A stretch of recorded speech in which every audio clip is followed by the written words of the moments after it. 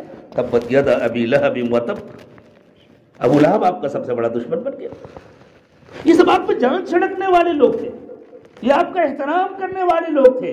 یہ مکے کے وہ لوگ تھے جو آپ کا نام نہیں لیا کرتے تھے, آپ کو الصادق اور الامین کہتے تھے. سب آپ کے دشمن ہو گئے. ابو لہب دشمن ہو گیا, ابو جہل دشمن ہو گیا, پورا خاندان مخالف ہو گیا. چچا کا سہارا تھا وہ سہارا بھی اڑ گیا. طائف والوں سے آپ کو امید تھی وہ سہارا بھی چھین گیا. وطن کا ایک سہارا تھا, آپ سے وطن بھی چھڑا دیا گیا, آپ مدینہ تک.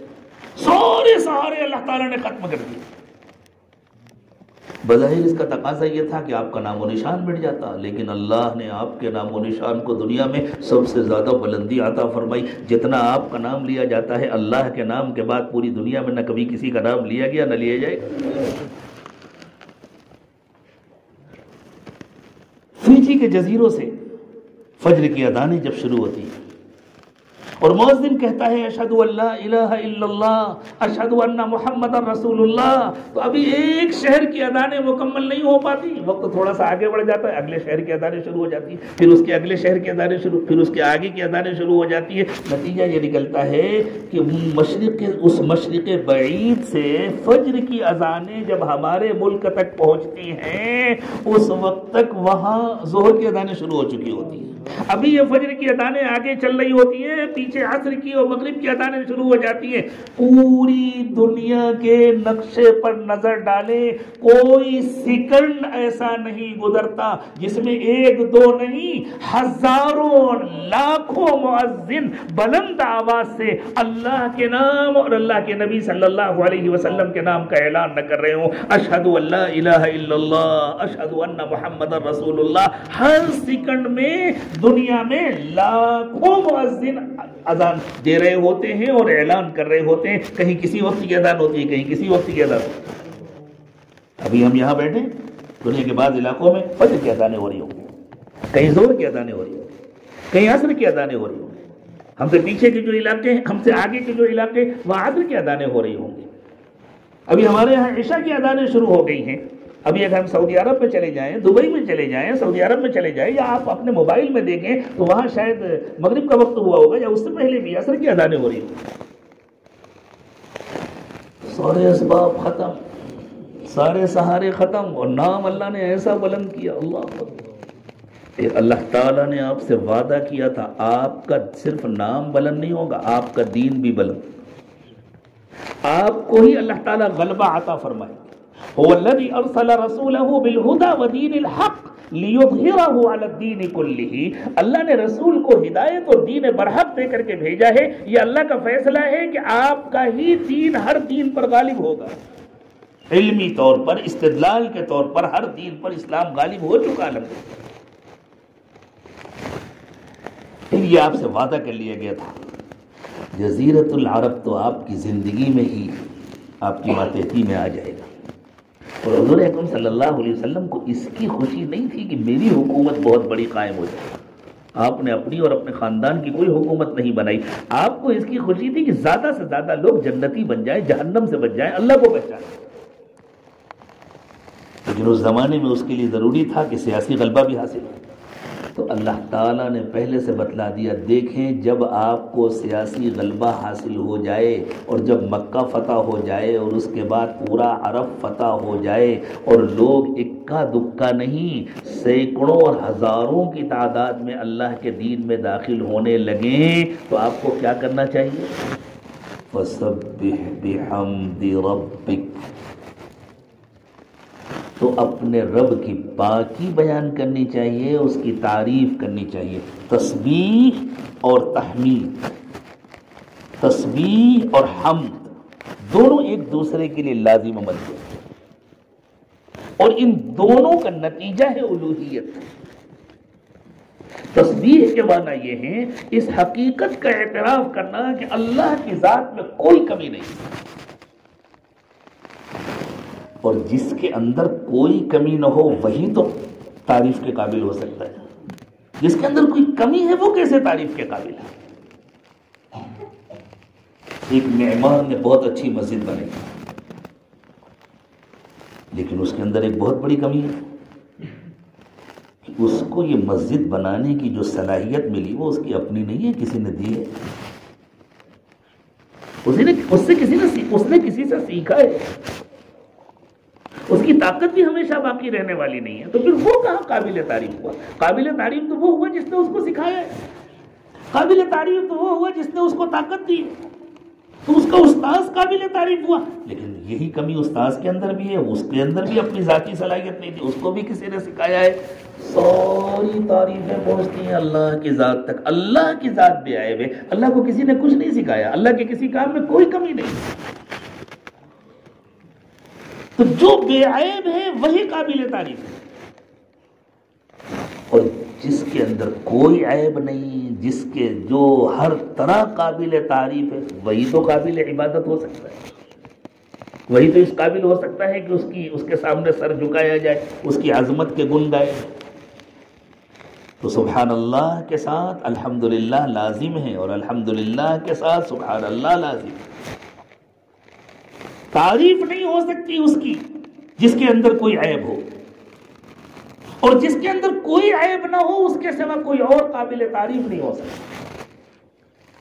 اور وہی ذات اس قابل ہے کہ اس کی عبادت کی جائے، اس کا سجدہ کیا جائے. تو اللہ تعالیٰ نے فرمایا کہ آپ تو بس جب پورا عرب داخل ہو جائے، لوگ ہزاروں کی تعداد میں اللہ کے دین میں داخل ہونے لگے، تو دنیا میں کیا ہوتا ہے؟ ابھی دیکھیں چند مہینوں کے بعد ہمارے ملک میں الیکشن ہونے والا ہے نا. سب آئیں گے اپنے اپنے کارنامے لے کر، ہم نے یہ کیا، ہم نے یہ کیا، ہم نے یہ کیا. یہ ان جھوٹوں کا حال ہوگا جنہوں نے کچھ نہیں کیا. اللہ تو سچوں کو بھی اس کی اجازت نہیں دیتے کہ اپنے کارنامے شمار کراؤ اور اپنے کارناموں پر فخر کرو. ہمیں جھوٹوں سے کیا مطلب، ہم تو اللہ کے گھر میں بیٹھے. اللہ فرماتے ہیں آپ اپنے کارنامے نہ بیان کریں،